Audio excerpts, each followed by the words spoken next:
Hello, cubs, and welcome back to my cozy den.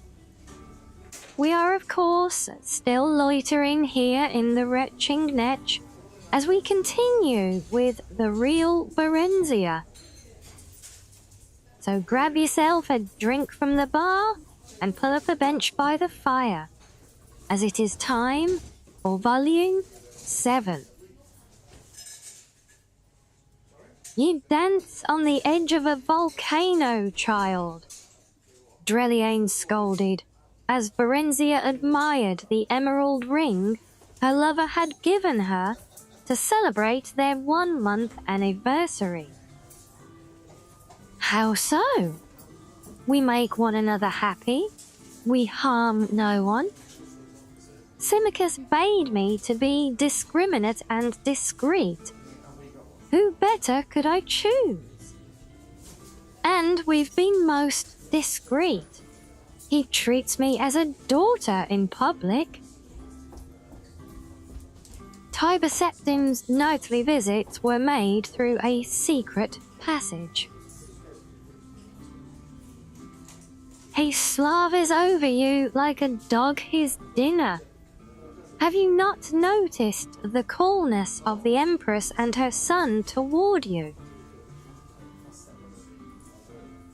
Barenziah shrugged. Even before she and Septim had become lovers, she'd had no more from his family than bare civility. Threadbare civility. What matter? It is Tiber who holds power. And it is his son who holds the future. Do not hold his mother up to public scorn, I beg you. Ugh, can I help it if that dry stick of a woman cannot hold her husband's interest even in conversation at dinner? Have less to say in public, that is all I ask. She matters little, save that her children love her, and you do not want them as enemies. Tiber Septim has not long to live. I mean... Dreliane amended quickly at Barenziah's scowl. I mean, humans are all short-lived. Temporary, as we elves say. They come and go as the seasons do. But the families of the powerful live on for a time. You must be a family friend if you would see lasting profit from your relationship. How can I make you truly see? You, who are so young and human-bred as well. If you take care, you and Mournhold are likely to live to see the fall of the Septim's dynasty, if indeed he has founded one, just as you have seen its rise. It is the way of human history. They ebb and flow like the tides. Their cities, and even their empires, bloom like spring flowers, only to wither and die in the summer sun. Barenziah just laughed. She knew that rumors abounded about her and Tiber Septim. She enjoyed the attention. Save for that of the Empress and her son, who seemed captivated by her. Bards sang of her dark beauty and her charming ways. She was in fashion and in love. And if it was temporary, well, what was not? She was happy for the first time she could remember. Each day filled with joy and pleasure, and the nights yet better. What is wrong with me? Barenziah lamented. Look, not one of my skirts fit. What's become of my waist? Am I getting fat? Barenziah regarded her thin arms and legs and her undeniably thickened waist in the mirror with displeasure. Dreliane shrugged. You appear to be with child, young as you are. Constant pairing with a human has brought you early to fertility. I see no choice but for you to speak with him about it. You are in his power. It would be best, I think, for you to go directly to Mournhold, if he will agree, and bear the child there. Alone? Barenziah placed her hands on her swollen belly, tears forming in her eyes. Everything in her yearned to share the fruit of her love with her lover. He'll never agree to that. He won't be parted from me now, you'll say. Dreliane shook her grey head, although she said no more. A look of sympathy and sorrow had replaced her usual cool scorn. That night, Barenziah told Tiber Septim of it when he came to her. With child? He looked shocked, stunned. You're sure of it? I was told elves do not bear so young. Barenziah summoned a smile. How can I be sure? I've never... I'll fetch my healer. The healer, a high elf of middle years, confirmed that Barenziah was indeed pregnant, and that such a thing had never been known to happen. It was testimony to His Excellency's potency, the healer had said sycophantically. Tiber Septim snarled at him. This must not be, he said. Undo it. Sire, the healer gaped at him. I cannot. Of course you can, he snapped. I command you do so. Barenziah, wide-eyed with sudden terror, sat up in the bed. No, she screamed. No, what are you saying? My dear child. Tiber Septim sat down beside her with his winning smile. I'm so sorry, truly, but this cannot be. Your child could be a threat to my son and his sons. I will put it no more plainly than that. The child I bear is your child, she wailed. No. It's but a possibility. A might be, not yet gifted with a soul, or quickened into life. I will not have it so. He gave the healer another hard stare, and the elf began to tremble. It is her child. Children are few among elves. No woman conceives more than 4, and that is very rare. 2 is the allotted number. son bear none, some only one. If I take this one from her, she may not conceive again. You told me she would not bear to me. I've little faith in your prognostications. Barenziah scrambled naked from her bed and ran for the door, not knowing where she was going, only that she could not stay. She never reached the door before blackness took her. Barenziah awoke to pain and emptiness.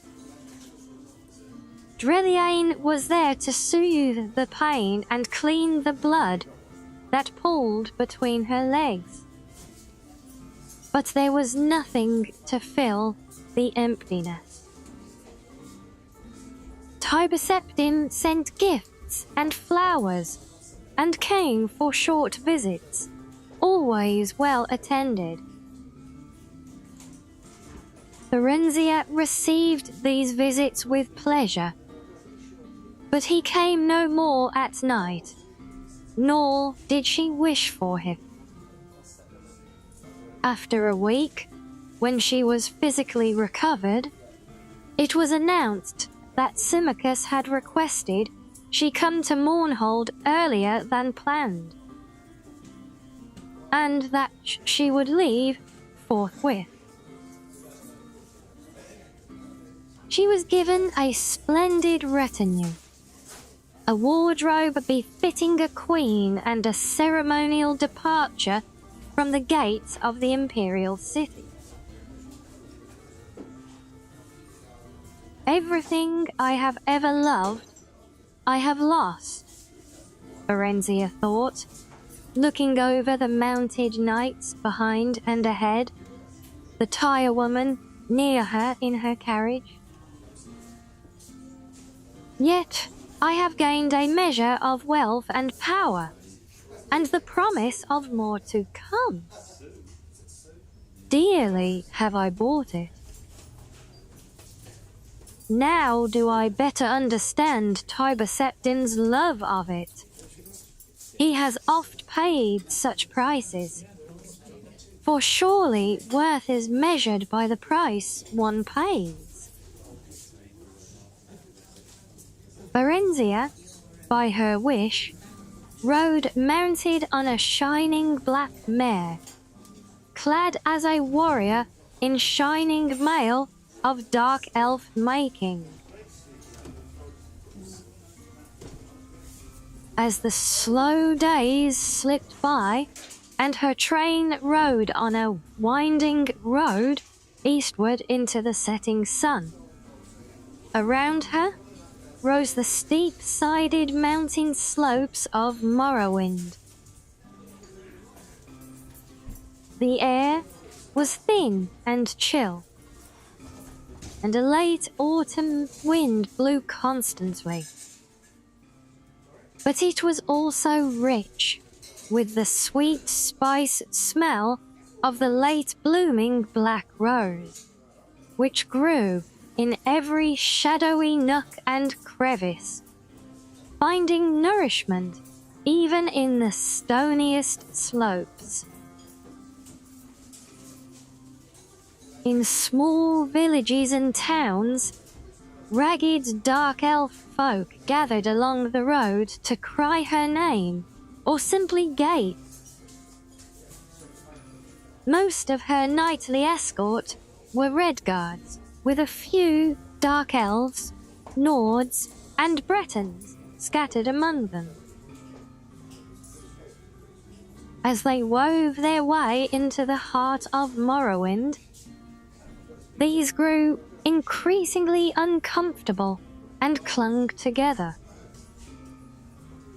Even the dark elf knights seemed somewhat uneasy.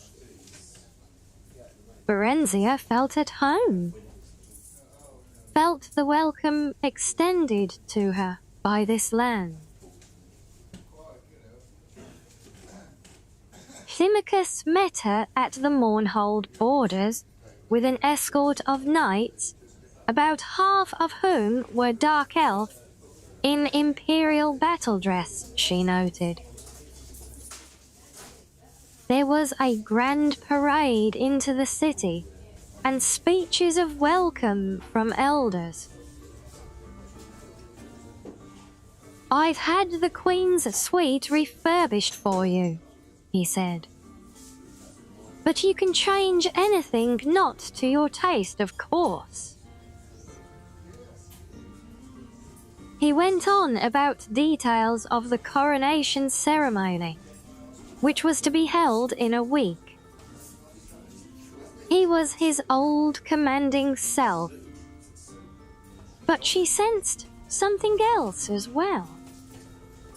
He was eager for her approval of the arrangements.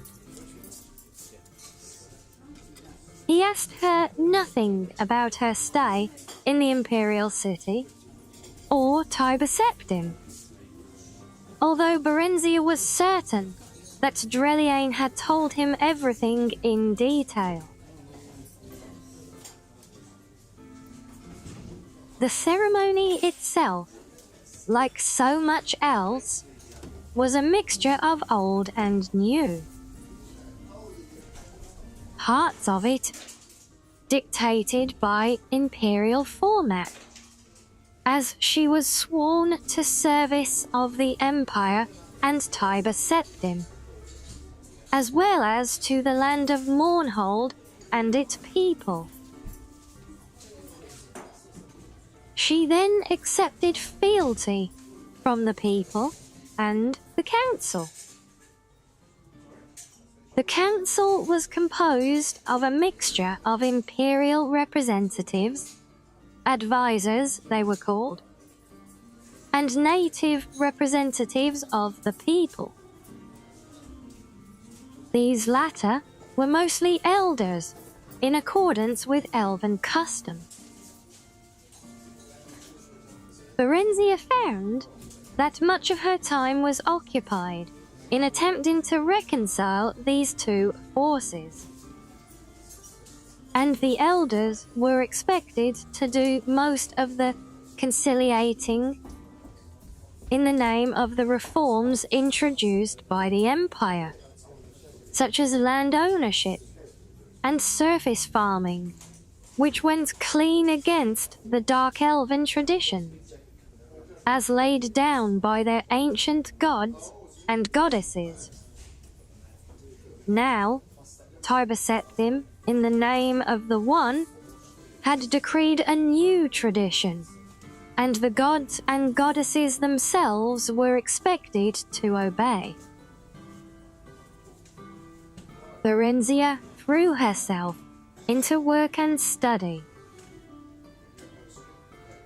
She was through with love and men for a long, long time, if not forever. There were other pleasures, she discovered, as Symmachus had promised, those of the mind, of power. She developed a love for dark elf history and legend, a hunger to know the people from whom she sprang, proud warriors and craftsmen. Well, there you have it. I do hope you have enjoyed this one, and we will look forward to continuing this series next time with Volume 8. So until then, my cubs, stay cozy.